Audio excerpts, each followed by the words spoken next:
But people don't understand what this missile is. This missile is the modern day version of the Skorost.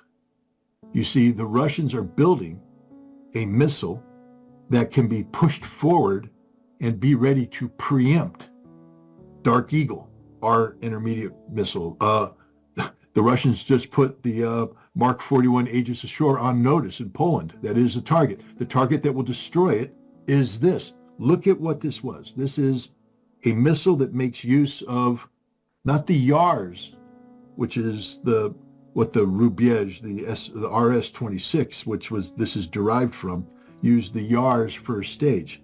This uses the Kader first stage, the Cedar. Now, most people don't know what the Cedar is, but the Ukrainians just came out and said that it's the Cedar. How would they know? Well, they have the debris. And on the debris are serial numbers. And the serial numbers show what the booster was. This is the most modern booster that the Russians have. Similar in size to the ours, so as it doesn't change the configuration of the system, but it has unique solid fuel principles that allow the missile to burn in variable speeds, making it impossible to target. The other thing it does is it has it doesn't use traditional MIRVs. I keep hearing people say multiple, independently targeted warheads. That's not what this was, not at all. This is the new system. The new system is, instead of a bus, a plate, so to speak, where the warheads are attached, that separates from the missile and then comes in and releases the warheads to their target on a trajectory, though, because it's still moving as this happens. What we have now is independent mini missiles that are there, and they fire themselves. So the first stage takes it up, second stage puts it in, and then you fire these independent missiles. And these missiles, each one of them had 6 large submunitions on them. This is where the name hazelnut comes from. Because if you look at a hazelnut tree, you look at the pod of nuts, it's exactly what you see with these submunitions coming down. This missile was developed specifically to take out Dark Eagle missile arrays. If you take a look at the layout, the footprint of the Dark Eagle, where the radar is, where the command and communications are, where this missile is designed to annihilate that. People kept saying, where's the explosion? It's not meant to be high explosive. It's meant to be a kinetic kill. And these submunitions come down and they will kinetically kill everything on the ground. These submunitions come down at such velocity that if they hit the Aegis Ashore, it will be a smoking hole in the ground. This is what this missile is designed. Putin just put us on notice that he has a conventional missile system that is designed to preempt anything and everything NATO plans on doing to Russia, and there is no NATO response. There's nothing they can do about it. This is literally the equivalent of the most alpha wolf in the world coming in and pissing all over your home. That's what Putin just did. And it didn't have to be this way. Putin said right there, your withdrawal from the INF Treaty was the greatest mistake you have ever made. Because now you have compelled us to do this. And here we are. We didn't want to be here, but because of all the provocations you've done, we have checkmated you. And that's the case. I don't think the West has woken up to what has just happened. It is over. Over for the West.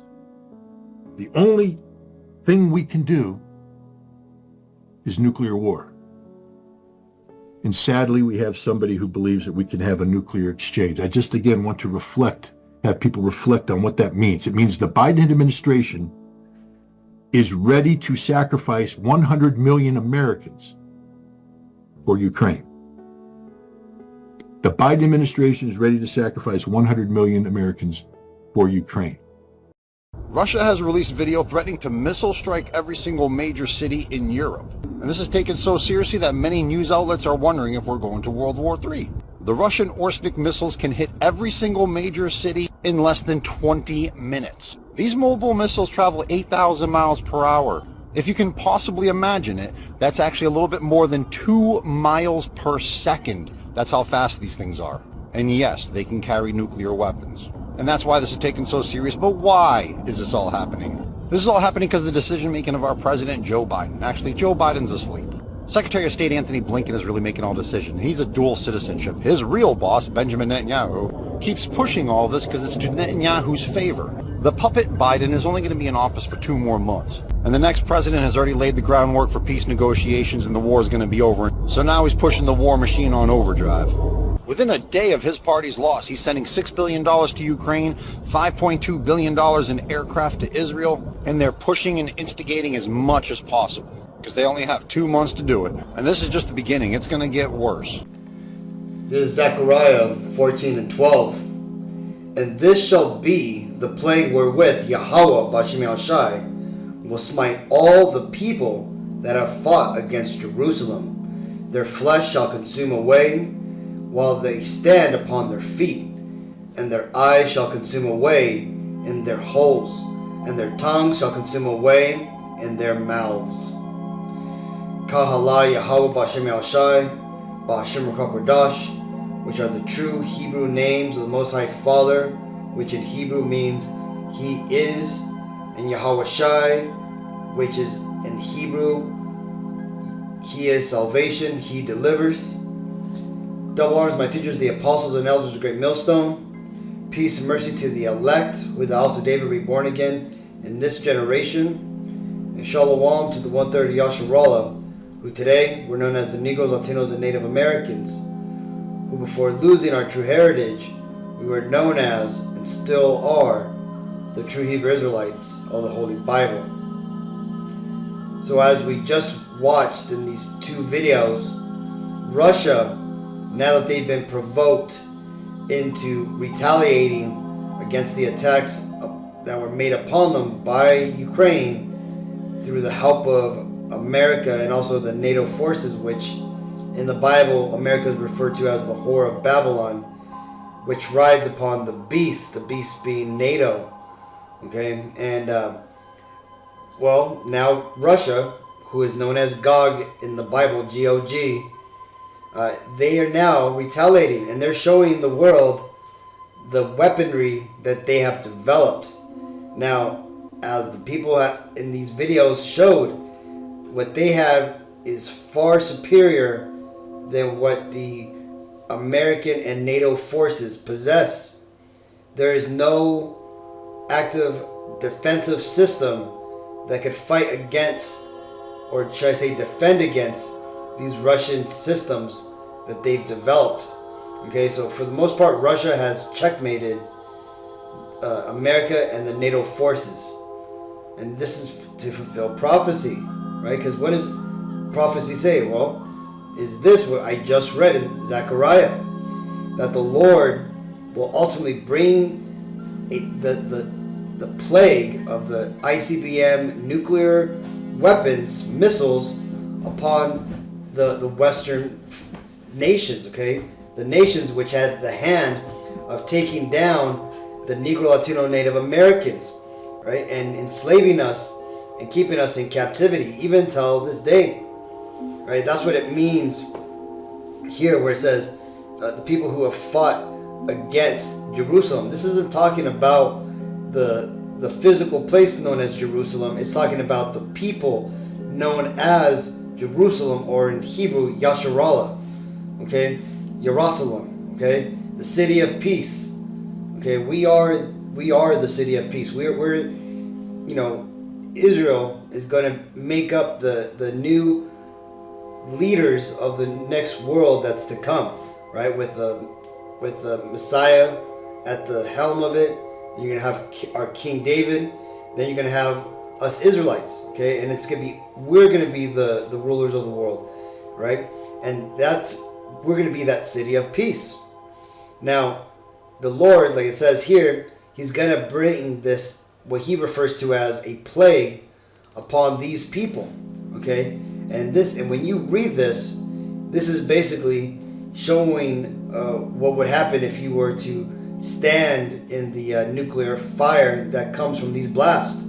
Now, the weapons that were shown in that attack video didn't have nuclear warheads in them, but they were nuclear capable, right? And why is that? Well, that's because Putin, they wanted to show that they had the ability to nuke these cities if they wanted to, but they simply were just using it as a kinetic attack. Okay, basically a physical attack, right? Just letting these hypersonic missiles, for the most part, just slam into the ground. And again, there's videos showing like what look like 50-foot craters where these missiles hit. Right? This is real war, Akim. Right? This is what's coming to the world. So now that we know this, let's read this. It says, Isaiah 34:5. For my sword shall be bathed in heaven. Behold, it shall come down upon Idumea and upon the people of my curse to judgment. And the name Idumea here is simply just the Greek way of saying the Edomites or Edom. Okay, and what is the when it says it shall come down upon Idumea? This is mostly talking about America. Okay, and also the NATO forces, which is predominantly where these Edomites dwell in. And this is, why is this going to happen? Well, like it says here, for judgment. Judgment because of why? Well, because of this. Because they are the people that fought against the Israelites. Okay? And now that we can see, Akim, that prophecies are playing out, and that all these things are starting to come to pass, you got Biden, like the guy said, he has, 2 months that he's going to stay in office, and they're going to do the most, right? This is why he's already lining up all these multi-billion-dollar aid packages and stealing, the American taxpayer money to basically, launder it to all the corrupt politicians. And why are they doing that? Well, because, like Netanyahu has said, right, they're going to suck America dry, and when they're done with it, they're going to basically destroy it, okay, like a fatted calf. And now knowing this, what should we do? Well, it tells us this. This is Ephesians 5:15. It says, so be careful how you live. Don't live like ignorant people, but like wise people. Make good use of every opportunity you have, because these are evil days. Don't be fools then, but try to find out what the Lord wants you to do, right? And this is the GNT, the Good News Translation, right? The elder Manat Zakba brought this scripture out. It was beautiful, right? It explains perfectly what we should consider in these last days, right? If we've been woken up and we're here watching these lessons, getting this truth, paying attention, to what's going on around the world and not being distracted by a lot of the distractions that Esau is bringing out, well, what we are supposed to do, right? We're supposed to be wise and of how we're living, right? And we got to do what?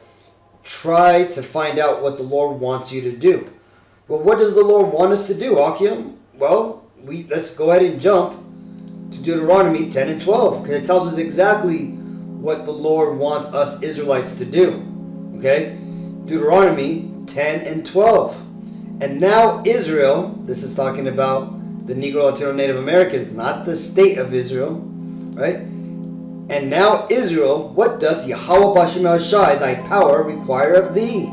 But to fear Yahweh Bashem El-Shai, thy power, to walk in all his ways, and to love him, and to serve Yahweh Bashem El-Shai, thy power, with all thy heart and with all thy soul. Okay? This is what the Lord wants us to do, Akim. Right? We have to return back to our ancient heritage, which means if you're in this world, you got to come away from the ways of Babylon, the ways of Ishmael, which are Islam, the ways of Moab, which are like Buddhism, the ways of the Arabs, right? Or Ishmael again, Moorism, all these different dogmas and doctrines and philosophies. We got to come away from that. We have to come back to our own history, our own heritage, right? Which is what is inside of the Bible.